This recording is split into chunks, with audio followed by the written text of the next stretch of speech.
Porque nos criastes para vós, e o nosso coração está inquieto enquanto não repousar em vós. Assim nos diz Santo Agostinho em suas Confissões, remontando aquele princípio no qual nós somos criados e que remete a uma realidade que é eterna, o amor. Sim, porque vós, nosso Deus, nos criastes para o amor. Quem poderá negar essa realidade tão explícita? Nós somos criados por um Deus que é Criador Santo, que nos criou para amar e para receber amor. Feliz é aquele que se sujeita, que aceita e que ama essa verdade tão primordial. E é em Santo Agostinho que nós vemos um exemplo disso. Nós vemos em Santo Agostinho um santo que se sujeitou inteiramente à vontade de Deus. Um exemplo de criatura que se fez pobre, mas sem ser miserável, porque se fez humilde, se colocou em último e, por consequência, recebeu o amor divino.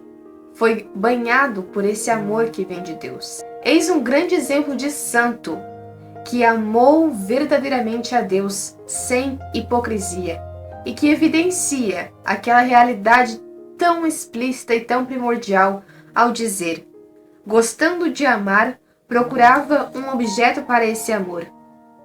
Mas veja quão pobre realmente foi Santo Agostinho ao dedicar boa parte de sua vida a amores terrenos, mundanos e pobres e impuros. Dedicou-se a paixões terrenas que fizeram a sua alma ter fome de alimento interior, fizeram a sua alma fraca, sem saúde, ulcerosa, lançando-se para fora, clamando pelo verdadeiro alimento da alma, que é Deus. E quando Agostinho finalmente encontra este alimento, quando a sua alma realmente pode ser saciada por esse alimento verdadeiro, então ele encontra uma paz tão profunda que é levado a dizer: tarde vos amei, ó beleza tão antiga e tão nova, tarde vos amei.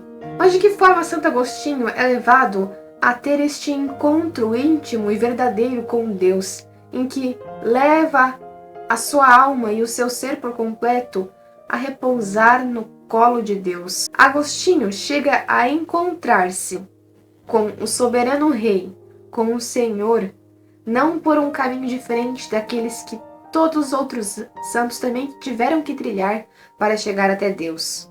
A humildade. Sim, a humildade que leva Santo Agostinho a dizer: ó Senhor, tende compaixão de mim, olhai, eu não escondo as minhas feridas. Vós sois o médico e eu o enfermo.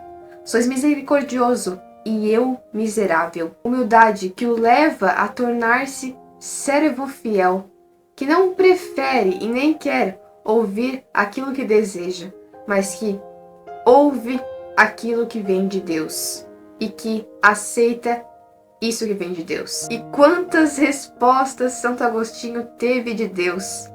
Santo Agostinho chegou a verdades sublimes, a verdades fundamentais, sob a luz do Espírito Santo, que o levaram a compreender quem Deus é: um ser eterno, transcendente, imutável, atemporal, imaterial e perfeito em tudo que é, sumamente bom, sumamente poderoso. É belíssimo enxergar como uma alma verdadeiramente humilde se sujeita, se prostra e se coloca diante daquele que é o grande Rei, renunciando a todo pecado, a toda soberba, a toda luxúria, colocando-se em seu devido lugar de servo, confessando sua pequenez e entregando sua miséria.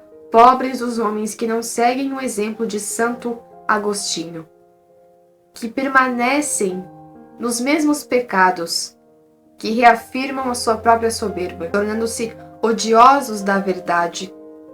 E odeiam a verdade por aquilo que desejam que seja a verdade. Odeiam a verdade por causa das coisas que amam no lugar da verdade e que desejam que sejam verdadeiras. Este é o homem que morrerá sobre os próprios pecados, sobre as próprias fraquezas, sobre os próprios amores imundos, porque recusou-se a ser iluminado pela luz imutável, que leva todo ser ao conhecimento da verdade. Luz imutável, que é a verdade eterna e o amor verdadeiro, adorável eternidade. Eternidade que se rebaixou à finitude deste mundo por amor, e que venceu tal finitude pela sua própria essência que é divina, eterna, infinita, incorruptível. Aquele, como diz Santo Agostinho, que suportou a nossa morte e matou-a pela abundância da sua vida.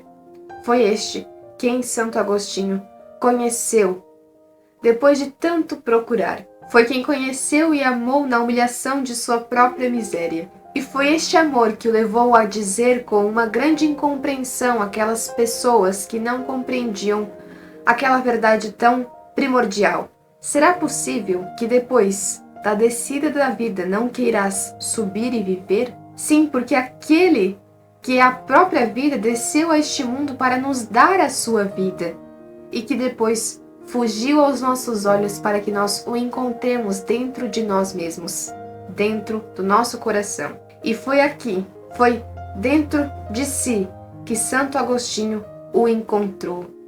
Depois de ter interrogado a tudo que havia sobre a terra, depois de ter interrogado aos mares, aos céus, às estrelas, ao vento, a tudo que havia sobre a terra, onde está Deus? Ele o encontra em um lugar que não esperava. Foi ao realizar o movimento contrário, de ao invés de se voltar para as coisas externas, voltar-se para o seu interior, foi que Santo Agostinho encontrou Deus. E nele lançou-se, e nele repousou, encontrando o alimento que iria matar a sua fome mais profunda, que era a fome de sua alma. E ali encontrou a paz, e ali encontrou o repouso, e ali encontrou o descanso, e ali encontrou o amor verdadeiro e infinito. Encontrando o amor que o criou, o amor para o qual foi criado, e compreendendo em toda a sua dimensão real de sacrifício. Este encontro leva-o então a dizer: como nos amastes, ó Pai bondoso, não perdoastes ao vosso Filho único, entregaste-lo à morte por nós, ímpios pecadores. Como nos amastes! Foi por nosso amor que ele, não considerando como roubo ser igual a vós, se fez por nós obedientes até a morte e morte de cruz. Ele era o único entre os mortos que estava isento da morte, o único que tinha o poder de entregar a vida e de a reassumir de novo. Santo Agostinho então reveste-se de Cristo e pode dizer, como Paulo disse e como todos os outros santos e santas também poderiam dizer: já não sou eu mais quem vive, mas é Cristo que vive em mim. E finalmente, então, sua mãe, Santa Mônica, pode descansar. Pode descansar depois de doar-se em orações a Deus pela conversão de seu filho. Então ela pode descansar, porque vê diante de si um milagre. Aquilo que foi feito por obra divina, aquilo que foi feito pelas mãos de Deus. A conversão de seu filho, que era um aniqueu e que tornou-se um católico, um cristão, um servo fiel de Deus. Que história linda que nós podemos conhecer por meio desses dois belos livros que a minha Biblioteca Católica nos presenteou no mês de maio. Mês das Mães, mês de Maria. Nós podemos conhecer a história de um grande santo e doutor da Igreja e também a história de Santa Mônica, que foi a mãe de Santo Agostinho e que tem também uma história muito linda, né? As duas histórias se encaixam e nós podemos então compreender muitas coisas por meio dessas obras. Confissões é um livro clássico, escrito por Santo Agostinho. É um livro que tem muita filosofia, muito cristianismo, muita apologética, teologia, muitas reflexões, muita profundidade naquilo que o livro quer nos mostrar. Santo Agostinho pretende, com as suas mais belas reflexões, nos mostrar a miséria humana diante daquele que é infinito e misericordioso. Com suas confissões, Santo Agostinho quer engrandecer a majestade de Deus. E isso ele consegue fazer muito bem. Já neste pequeno livro, que veio como um brinde do kit do mês de maio da minha Biblioteca Católica, nós podemos conhecer a história de Santa Mônica, mais especificamente. Então nós conhecemos um pouco sobre a vida dela, sobre quem foi o pai de Santo Agostinho, esposa de Santa Mônica, como foi a sua infância e como foi, passar por isso, ver o seu filho indo por caminhos imundos, se entregando a paixões terrenas, se entregando e acreditando nas doutrinas maniqueístas e tudo mais. Então, apesar de ser um livro bem curtinho, conta muito bem toda a história de Santa Mônica e é muito interessante, não conhecia ainda. Então, esses 2 livros que fazem parte do kit do mês de março da minha Biblioteca Católica são simplesmente incríveis, são uma oportunidade, são um meio de nos aproximar de Deus também, porque lendo Confissões de Agostinho é como se eu me sentisse mais próxima de Deus. De fato, eu me senti mais próxima de Deus e é lindo ver como realmente a alma de uma criatura se humilha diante daquele que é soberano, daquele que é grandioso, que é Deus. Então esse foi o vídeo de hoje. Se você ainda não é assinante do clube da minha Biblioteca Católica, eu vou disponibilizar aqui embaixo o link do site deles para que você possa fazer a sua assinatura caso tenha interesse. Eu recomendo muito, afinal, como vocês podem ver, as edições dos livros que eles nos disponibilizam são muito lindas, de muita qualidade e obras também, claro, de muita qualidade. São verdadeiros tesouros para a nossa vida espiritual e para o nosso conhecimento, para a nossa fé.